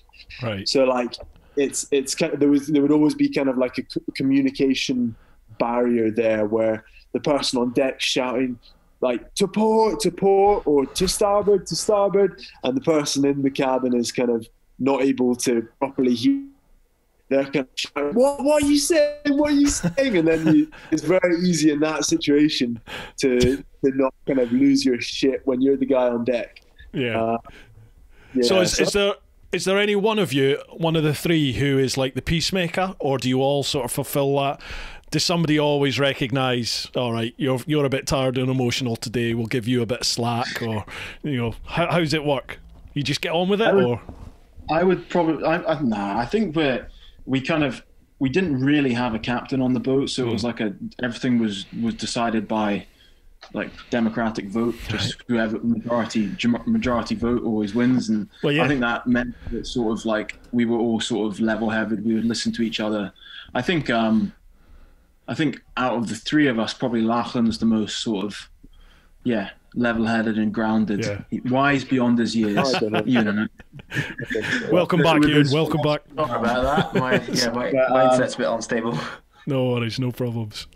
That's probably the case. We were just saying we were just talking about you. All right. No, I think we were all really good at recognizing when one of us was having a bad day and they were obviously a bit down, then the other two would try and pick them up, because you knew that was just going to be you tomorrow or in 2 days' time. So I think we kind of made an effort to pick each other up when we were a bit down.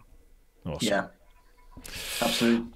I've just had a quick pre-read of the next question. This is a good one, this. Stuart Bailey. As a sailor, I've heard stories of a phenomenon caused by light refracting through the Earth's atmosphere, visible as a green flash just as the top edge of the sun disappears below the horizon. I've never witnessed this, but did you ever see it during your Atlantic crossing?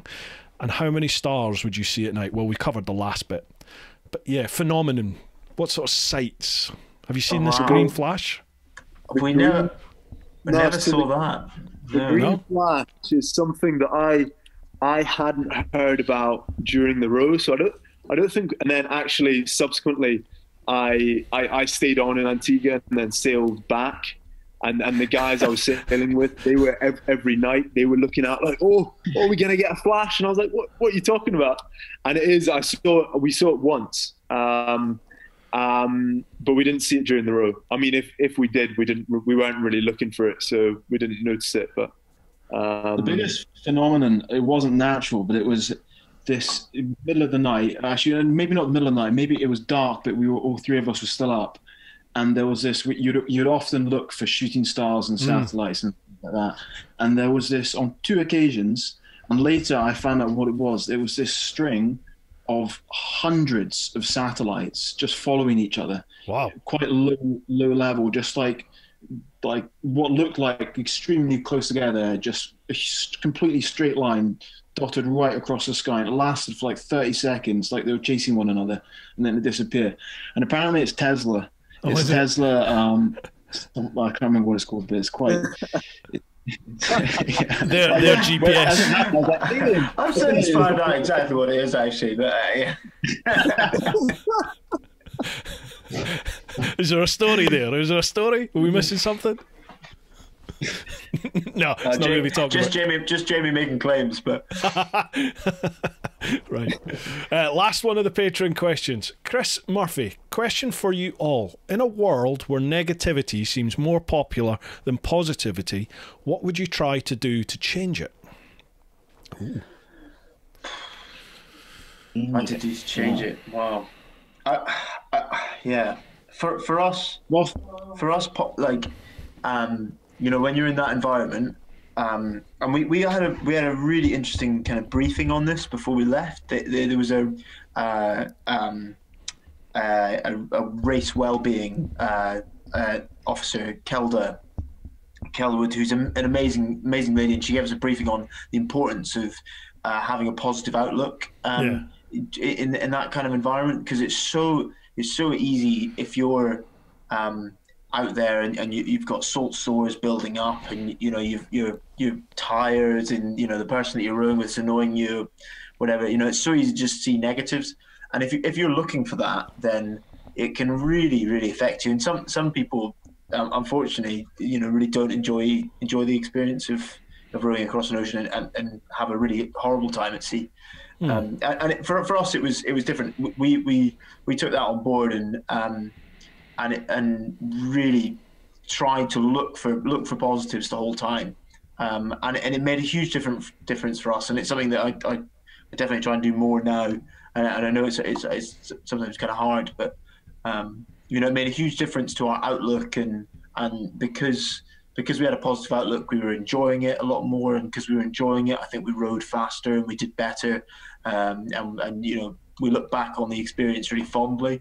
And looking back on your life fondly, you know, that's a good thing, I think, to aspire to. So absolutely, yeah. It sounds like you guys got an incredibly positive experience out of all the adversity and the challenges that you faced on that, and it's plainly something which has then moved into your life after that challenge now, and it's you know, you can apply it to everyday things now. Yeah. And it's hilarious how bad it gets. I mean, I remember one time we were having these issues, as Lachlan said, where we were getting pinned by the wind, and we had these waves crashing over the boat. And it would always happen at night when there was only one person on the oars. And when that happens, you've got to try and wrestle the rudder back round to steer you back on course. But the only person that can do that is the person in the rear cabin who's trying to sleep. That's their rest time.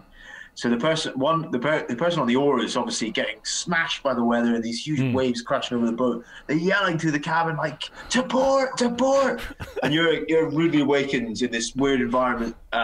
You know, there's an alarm starts going off when that happens, because the autopilot maxes out to try and bring you back on course, but it can't go far enough. So an alarm starts going off. You put on this weird kind of demonic red light, which is the sense behind that. You use a red light at night because it conserves your night vision. But you're bathed in this red light, and you've got an alarm going off. You've got Lachlan shouting through the port. You've got these waves crashing over you, and you're trying to reach into a hatch to kind of move the rudder background to bring you back on course. And there was a particular moment where this was going on. Lachlan was yelling through, and I was trying to wrestle the thing round, but we just couldn't communicate through this hatch. And I was like, right, fuck this. I'm gonna open the hatch and speak to Lachlan, find out what's going on. Which you try and limit the amount of time the hatch is open, because if a wave comes in, that's you. You get swamped. And I opened the hatch. Because of the positioning of the boat, a wave at that moment came through, a full wave of water came through all over me, all over the bed. And, you know, you're just there at the moment, and you're like, this is just, you know, it couldn't get any worse, really. But taxi. Yeah, I'm tapping out. That's it. But actually, that's hilariously bad. And you kind of need to look at it like that. You know, you kind of need to go, this is kind of funny how stupidly bad this situation is. And if you can have that mentality, I think, you know, you're going to be a much happier person as a result of having that attitude towards it, as opposed to 100%. You know. But it's always easier to do after the occasion, isn't it? Yeah. Hindsight's a wonderful thing. Yeah, so how do the solo rowers cope then? If the rudder has to be manually operated, how does that work when you're rowing solo? God, I have no idea. I've no idea. I'd be really interested to find out that one, actually. Because doing it on your own isn't hard enough, so they just make it even harder. Yeah. One thing that the solo rowers do use quite a lot that we didn't have to use, thankfully, is a power anchor, which is essentially like an underwater parachute, and they put that down if they want to sort of stop drifting off course. They put that down to have a sleep, maybe. I mean, if there were technical issues with the boat, you'd probably drop your power anchor, try and hold so you didn't lose too much ground if the wind's blowing you in the wrong direction. Fix what needed to be fixed, and then try and get going again. But it's a whole new level of sort of complexity and challenge if it's just you on your Todd. Absolutely. There's a lassie that I'm following who's doing it just now. Is it Jasmine Rudderly Matt? Yeah, she's going to be the youngest. Is she the youngest ever, or the youngest female to do it? She's like 22 or 23. Female, yeah. But she's great to follow. She's got a great sense of humour as well, which is fun. Yeah. And she's still, I think the last update I saw, she was 500 nautical miles or 600 nautical miles out. Yeah. So that's what, about a week? Is that roughly a week with her progress? Yeah, probably a bit more, maybe 10 days or so. Wow. Gosh, she's nearly there. Yeah. Phenomenal. Right, that's all the Patreon questions. We still have Facebook and Instagram, but I'm aware of the time. I don't want to keep you lads. I don't want to spoil your whole evening. Are you all right for maybe another 20 minutes or so? Bruce, we're in lockdown. There's no, we're not going anywhere particularly fast. So, no, I'm more than happy to stick around.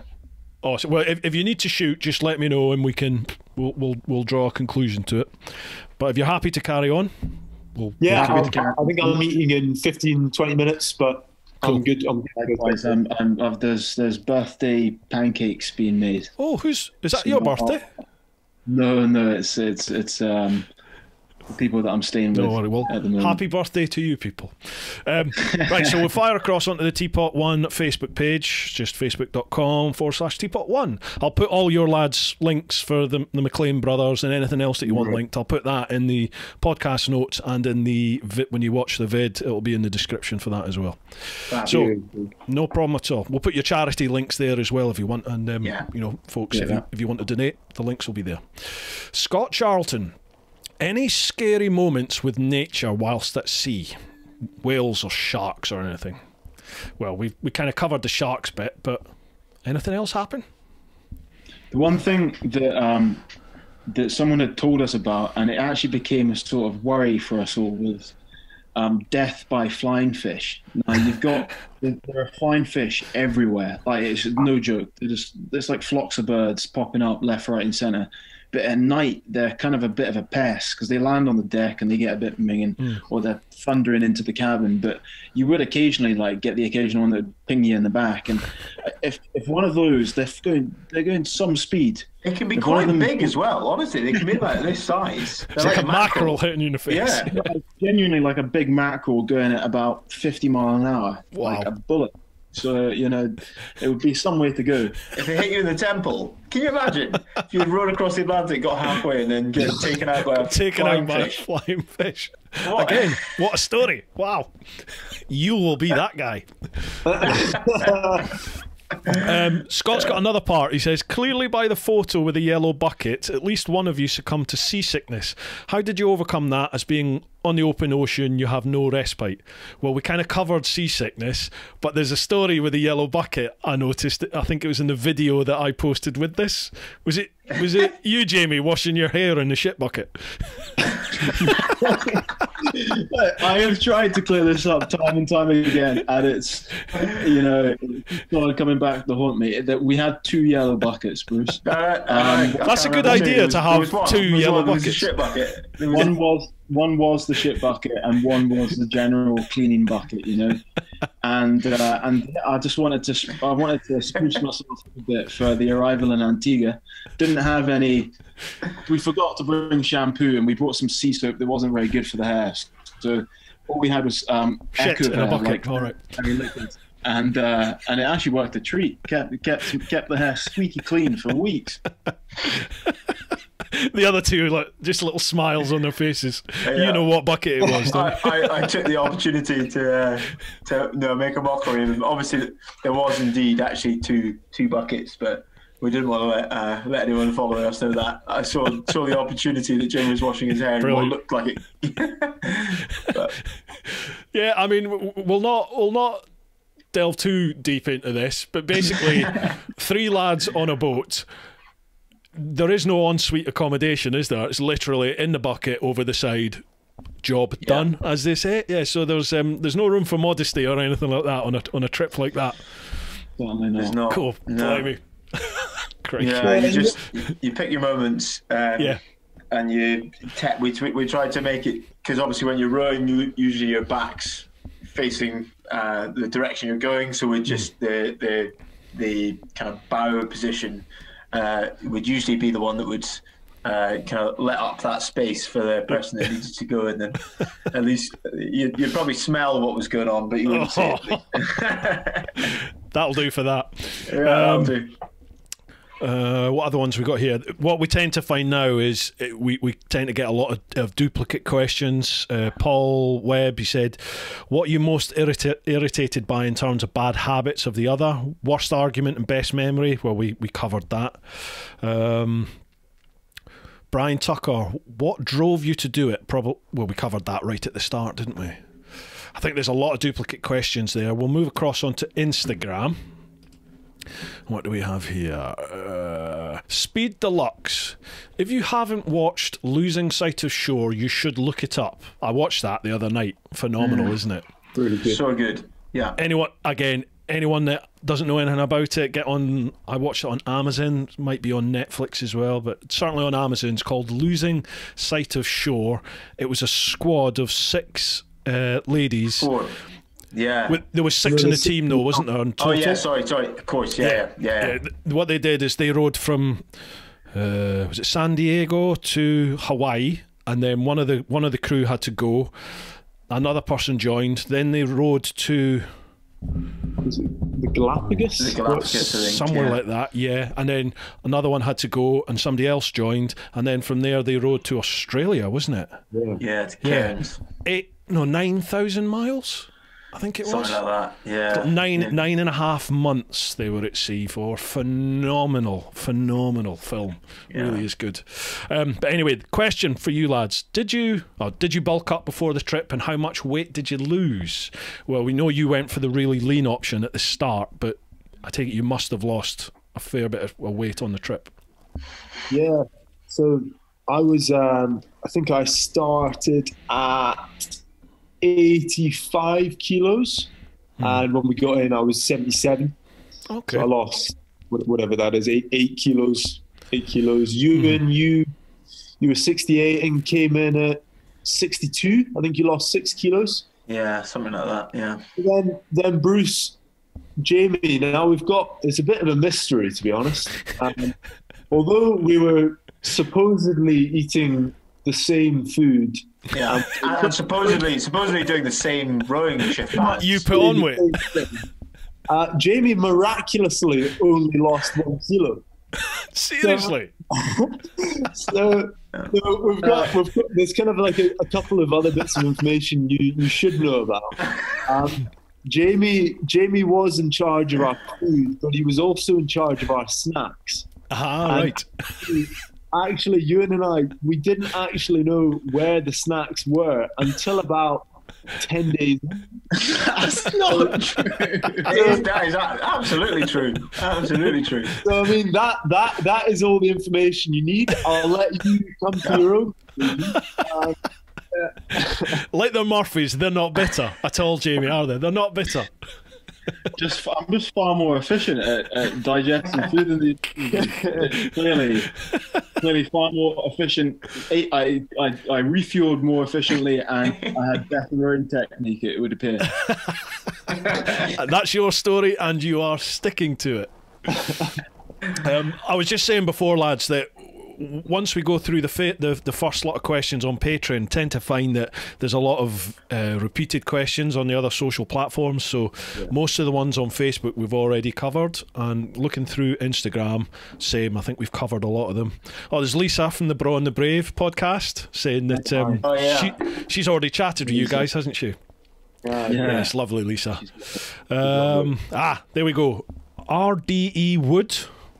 At RDE Wood, it says, Jeebus, what level of monkey butt do you get rowing open water like that? It must be brutal. Yeah. Well, you didn't have problems with the arse, did you? It was hands. Not too bad.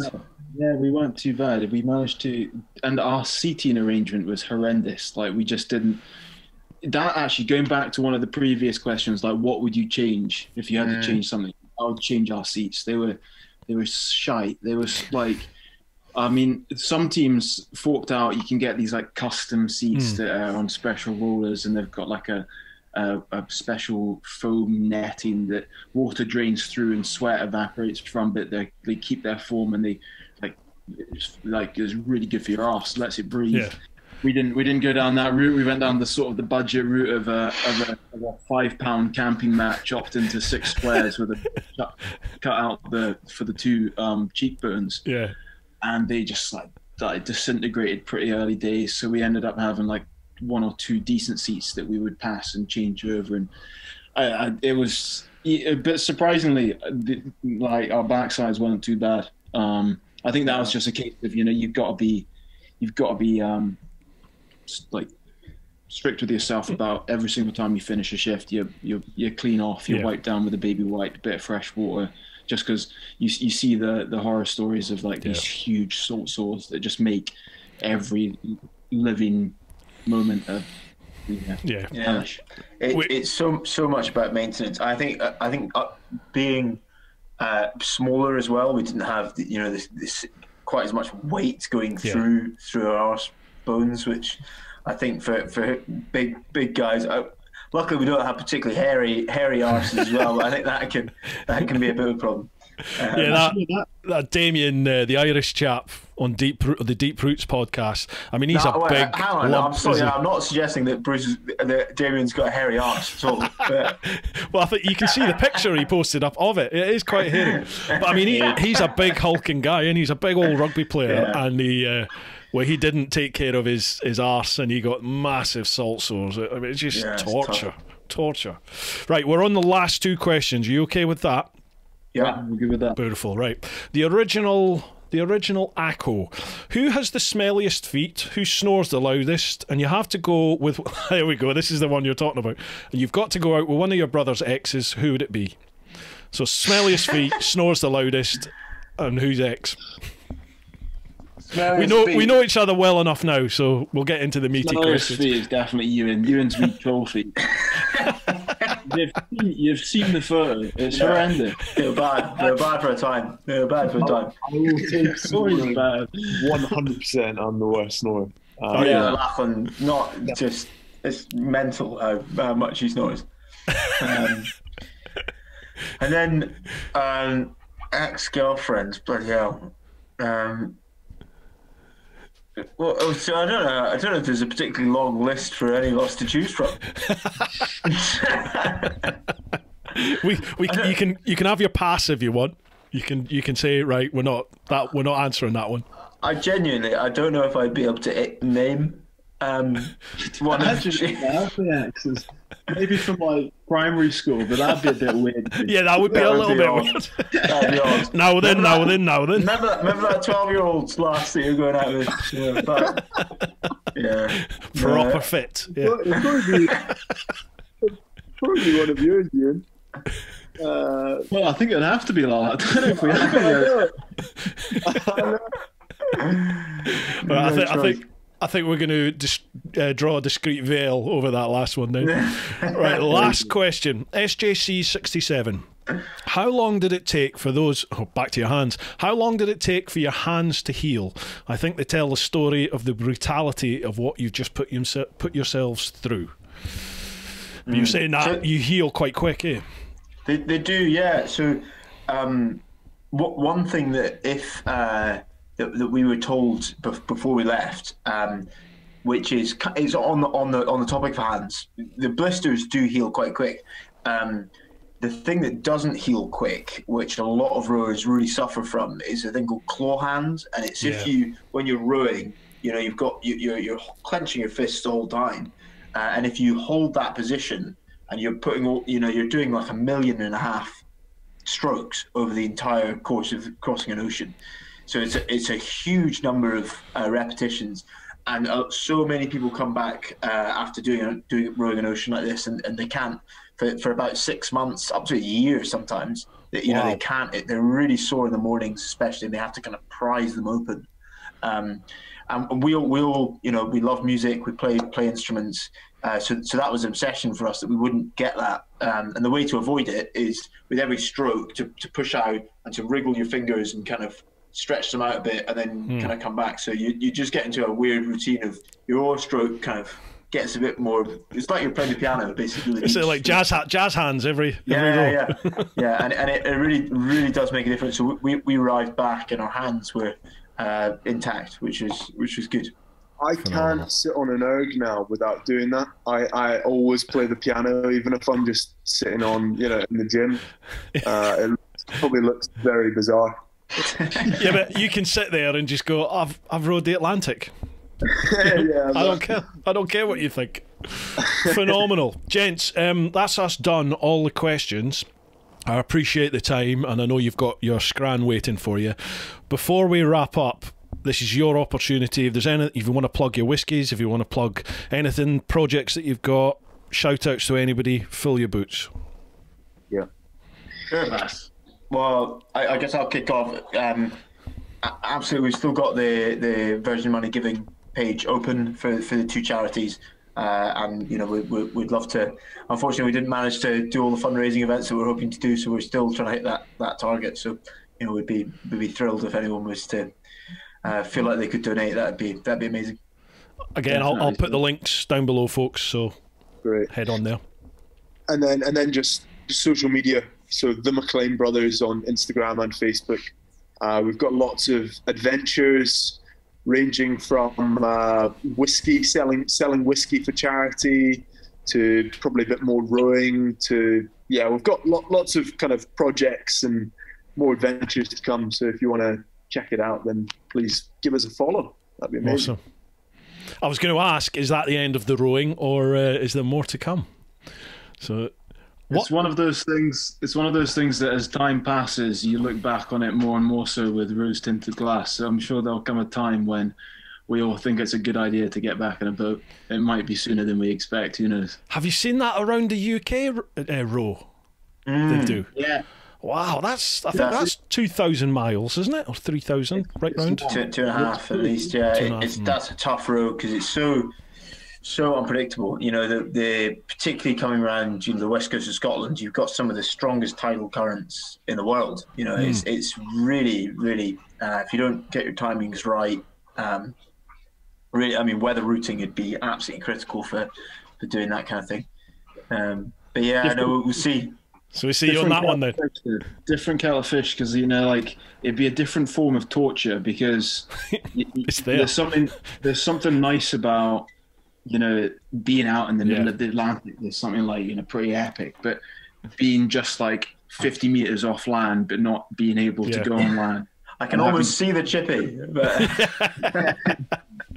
of roaring for 6 hours and having to stop for 6 hours, and like the frustration, but it's still a huge distance and an incredible achievement. But it's kind of like the beauty and the clarity that comes with the detachment of heading out into the Atlantic. You wouldn't get that with around the UK road. You'd be on your phone, like on your break and stuff, which I think would play serious mental games with you. Yeah. All right, awesome. Well, lads, thank you so much for giving up your Friday evening to chat with a fat old man. Thank you very much. It's been an absolute joy. Well, thank you so much for inviting us on, and pleasure. I'm gonna follow you up on advice on how to get into biking, because it's been a dream of Lala and I's for a while now. We've just been biding our time. No, we have. Am I not involved in that? You're just like, I'm the only one, Bruce, that I've actually owned at one point a motorbike. Right. And yeah, I'm not involved in that for some reason. Thanks, but you made Jamie wash his hair in the shit bucket, so he's never ever going to forgive you. You've been dropped, Ian. You've been dropped. Bruce is actually joined. Seriously, lads, if that's something you want to do, then let me know, and I will definitely be able to find you somewhere that will do it for you, and, you know, we'll maybe get you sorted out with some kit and stuff. Let's have a chat. I think we'd all be super keen. Absolutely. Yeah, it would be great. And if we ever get freedom again, it'd be great to meet up with you, have a little whiskey, a wee beer. That'd be awesome. 100%. Cool. Looking forward to it. Absolute pleasure, lads. Folks, hope you've enjoyed this one. Again, if you're interested in what the chaps have done, I'll leave the links to their website, to the social media, to the charities, everything like that down below. So if you listen to the podcast, check out the show notes. If you're watching the vid at the moment, just have a look at the vid description down below.